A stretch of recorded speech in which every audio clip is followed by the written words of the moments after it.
என் கூந்தல் தேவன் தூங்கும் பள்ளி அறையா மலர் சூடும் வயதில் என்னை மறந்து போவதுதான் முறையா?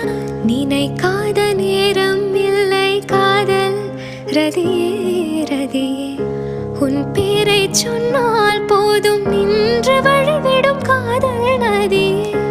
என் சுவாசம் உன் மூச்சில், உன் வார்த்தையின் பேச்சில், 5-6 நூற்றாண்டு வாழ்வோம் என் வாழ்வேவா. மலர்களே மலர்களே இது என்ன கனவா?